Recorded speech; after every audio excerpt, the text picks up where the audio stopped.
Operation Sindoor the revenge story. Operation Sindoor को launch हुए 30 दिन हो गए हैं और इस ऑपरेशन के दौरान भारत ने पाकिस्तान को पीटकर पहलगाम अटैक का बदला लिया।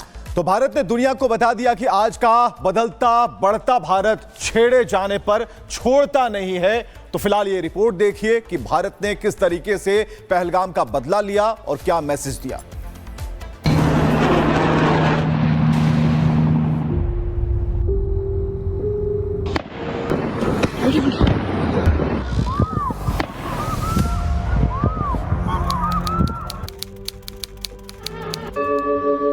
यदा यदा हि धर्मस्य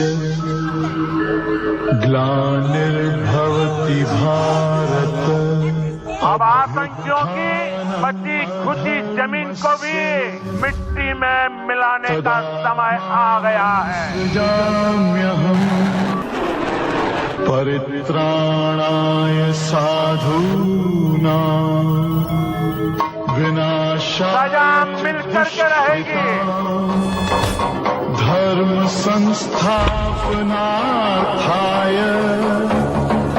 संभवामि युगे युगे।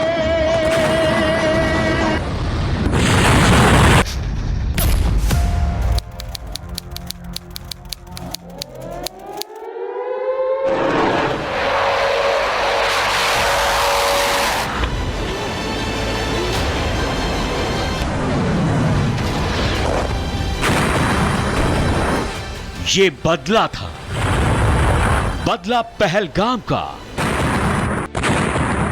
जिसमें 26 निर्दोष निहत्थे निरपराध भारतीयों की जान चली गई।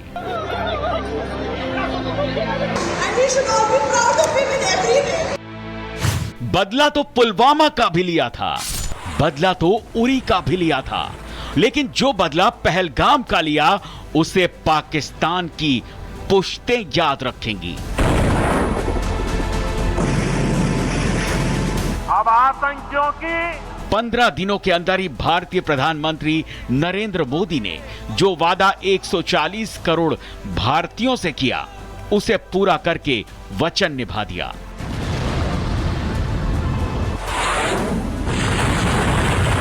बिहार की धरती पर मैंने कहा था उन्हें कल्पना से भी बड़ी सजा होगी। आज जब मैं बिहार आया हूं तो अपने वचन पूरा करने के बाद आया हूं।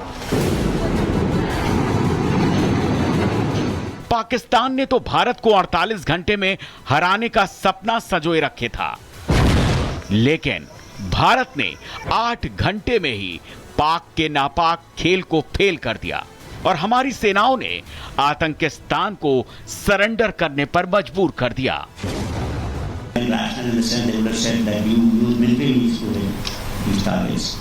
But it was also rational on their part. Operation which they thought will continue for 48 hours folded up in about 8 hours. Bharat के हाथों पिटा, जख्मी, घायल पाकिस्तान अब दुनिया को बताने और समझाने में लगा है कि भारत ने बहुत पीटा है, मारा है, लेकिन सबूत कम के दिए हैं। पाकिस्तान ने अपने डोजियर में अपने जख्मों की नुमाइश खोलकर की है, नक्शे पर गिन गिन कर बताए हैं कि साहब 20 नहीं 28 ठिकानों को भारतीय शक्ति ने राख कर दिया है। तो क्या पाकिस्तान को भारत ने रातों रात ही मार दिया था? क्या इस ऑपरेशन की प्लानिंग एक दिन में ही कर ली गई थी? क्या ऑपरेशन सिंदूर की तैयारी भारत की तरफ से महज कुछ घंटों में हुई थी? तो इसका जवाब नहीं है। भारत की तरफ से 90 घंटे के ऑपरेशन में एक न्यूक्लियर स्टेट को घुटनों पर लाना आसान नहीं था, लेकिन आज का भारत आसान काम करता भी नहीं है।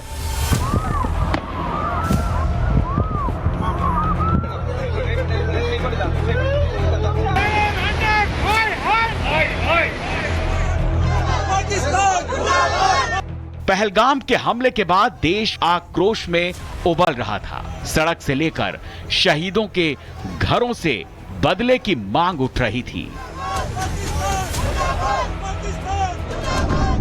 मोमबत्तियों की लौ की गर्मी अब सरकार से सवाल पूछने लगी थी। मोर्चा भी बड़ा था, नाजुक था और दुश्मन भी सयाना, जिसके पास खुद का बनाया परमाणु अस्त्र था। आतंक के कांटे को रास्ते से निकालने के लिए नुकीले लोहे की जरूरत थी। सरहदों को महफूज करना था, टारगेट को पहचानना था और हथियार का चुनाव करना था।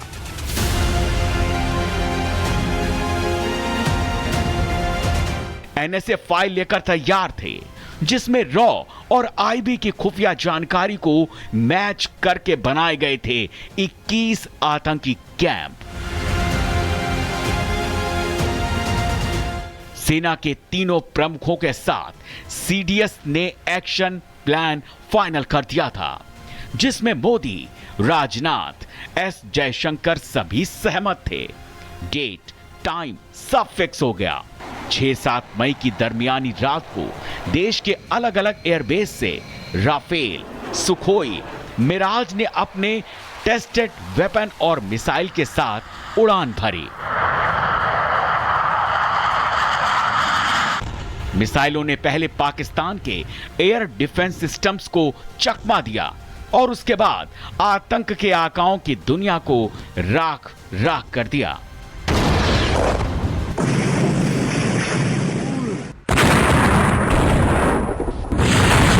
हमने आतंक के उन ठिकानों को तबाह किया जिनकी पाकिस्तान ने कल्पना तक नहीं की थी। सुख चैन की जिंदगी जियो, रोटी खाओ, वरना मेरी गोली तो है ही। आतंकियों के ठिकाने घर में घुसकर, सैकड़ों मील अंदर जाकर तबाह कर दिए। प्रधानमंत्री मोदी जी ने कहा कि हमने पहलगाम का बदला ले लिया है और हमने जो किया पाकिस्तान को उसकी भनक तक नहीं लगी, और जो हमारा ऑपरेशन सिंदूर था वो बहुत ही फोकस्ड, बहुत ही मेजर्ड और नॉन एस्केलेटरी रहा है। पर इसके पलटवार में पाकिस्तान ने जो रिटेलिएशन की है सीधा हमला करके, वो अब पूरी दुनिया ने देखा है कि उसका अंजाम वापस क्या किया है हिंदुस्तान ने पाकिस्तान के साथ। भारत ने अपनी तैयारी 15 दिन में पुख्ता कर ली थी, क्योंकि पाकिस्तान की फितरत से हर कोई 100% वाकिफ था। 7-8 मई को पाकिस्तान की तरफ से ड्रोन, मिसाइल और फाइटर जेट्स के मुंह खोल दिए गए थे। निशाना सबका एक था, हिंदुस्तान। पहले वार से ही पाकिस्तान को पता चल गया कि भारत का रक्षा कवच तोड़ना उसके चीनी कबाड़ हथियारों के बस की बात नहीं।